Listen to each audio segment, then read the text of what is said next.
Hello everyone, आउनुहोस् आज हामी एकदमै राम्रो देखिने पोटली ब्याग बनाउन सिकौँ। त्यसको लागि चाहिँ हामीलाई चाहिन्छ सिल्कको कपडा। नेटमा हो, त्यही भएर भित्री चाहिँ डबल चाहिन्छ। मैले यो सिल्क लिएँ अनि बाहिरको लागि चाहिँ मैले यो नेट लिएकी छु। बाहिरी कपडा नेट भएको हुनाले हामीले भित्री चाहिँ डबल हाल्छौँ। अब हामी यसलाई कटिङ गर्छौँ। यो दुईटालाई हेर्न सक्नुहुन्छ, मैले यहाँ राम्रोसँग बुझ्ने गरेर हजुरलाई कटिङ गरेर देखाइदिएको छु। मैले कटिङ गरिसकेको छु। मैले कतिको कपडा कटिङ गरेँ भनेर यहाँ फोटोमा राम्ररी देख्न सक्नुहुन्छ। मैले दुईटा चाहिँ 11 बाई 11 को कपडा कटिङ गरेँ अनि बाहिरको लागि पनि हामीले 11 बाई 11 नै कपडा कटिङ गरेको छौँ। नेट र दुईटा भित्री चाहिँ 11 बाई 11 को कटिङ गरेको छौँ हामीले। हेर्नु त, हजुरलाई बुझ्न सजिलो हुन्छ भनेर मैले यसरी लेखेर देखाइदिएकी छु। र अर्को भित्रीको लागि चाहिँ मैले 11 बाई 10 को कपडा कट गरेको छु। जति बाहिरको मेन फेब्रिकको लेन्थ लिनुहुन्छ त्यो भन्दा 1 इन्च चाहिँ कम हुनुपर्छ यो भित्रीको चाहिँ। अब हामीले फर्स्टमा 11 बाई 11 को लिएको छौँ, त्यही भएर यो चाहिँ 10 बाई 11 को कपडा हामीले कटिङ गरेको छौँ।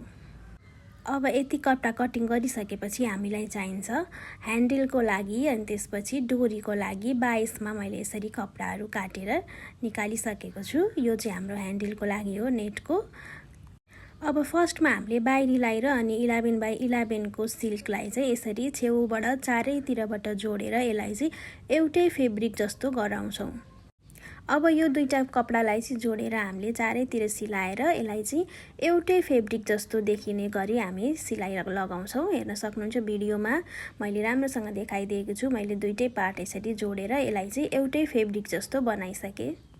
यति गरिसकेपछि अब यो दुईटा पिसलाई चाहिँ हामीले जोडेर एकै ठाउँमा बनाउँछौँ। मैले भिडियोमा राखे जसरी नै हजुरले राख्न सक्नुहुन्छ। अनि यो माथिको पार्ट चाहिँ हल्का ट्रिकी हुन्छ। हेर्न सक्नुहुन्छ, मैले औँलाले देखाए जतिसम्म चाहिँ सिलाएर लक गर्ने अनि बिचमा यो हाफ इन्च चाहिँ छोडिदिने। यसमा चाहिँ सिलाइ नलगाउने र फेरि तलबाट लक लगाएर तलसम्म हामी सिलाउँछौँ।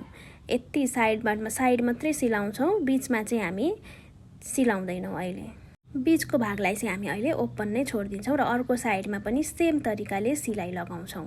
यो चाहिँ अलिकति ट्रिकी पार्ट हो, यो चाहिँ डोरी छिराउने पार्ट हो, त्यही भएर हामीले बिचमा हाफ इन्च चाहिँ सिलाउँदैनौँ। हेर्न सक्नुहुन्छ, मैले सिलाएर देखाइसकेँ। यहाँ बिचमा मैले हाफ इन्च जति चाहिँ सिलाइ लगाएको छैन। हामी दुईटै साइडमा सेम प्रोसेस गर्छौँ।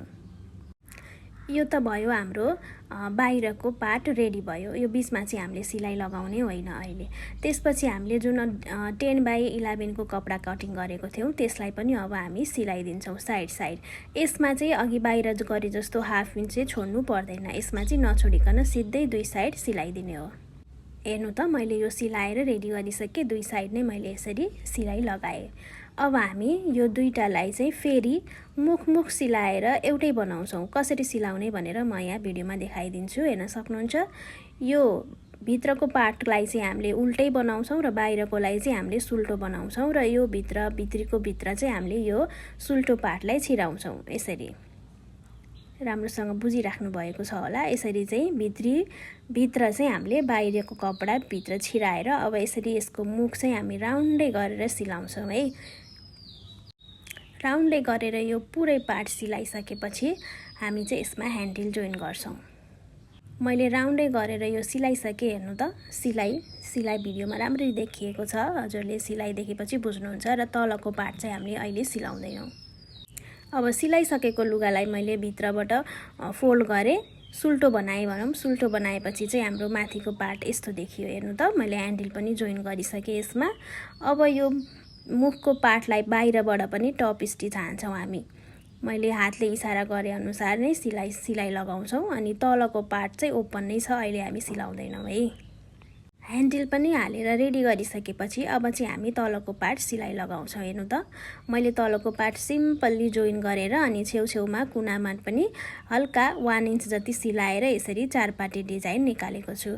हाम्रो थैली यति गरिसकेपछि चाहिँ यस्तो लुकमा देखिएको छ। अब माथिको पार्टमा हामी सिलाइ लगाउँछौँ र मैले डोरी पनि रेडी गरिसकेँ। अब अघि हामीले जुन चाहिँ हाफ इन्च नसिलाइकन छोडेको थियौँ नि, त्यसबाट हामी यो डोरी चाहिँ राउन्ड गरेर छिराउँछौँ है त।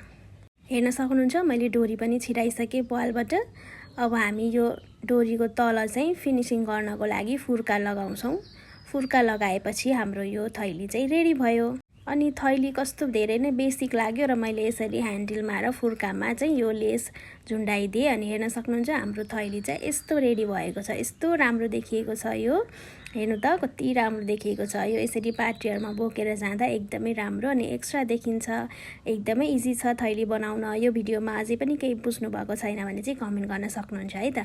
हेर्नुस् त क्युट थैली बनेको छ र भिडियो लास्टसम्म हेर्नु भएकोमा thank you so much. Like share अनि सब्स्क्राइब गरिदिनु होला मेरो च्यानललाई। यस्तै के कुराहरु सिक्न मन छ भने र अरु पनि यसपछि अरुमा के सिकाउँ हजुरहरुलाई कमेन्ट गर्न सक्नुहुन्छ है त। Thank you.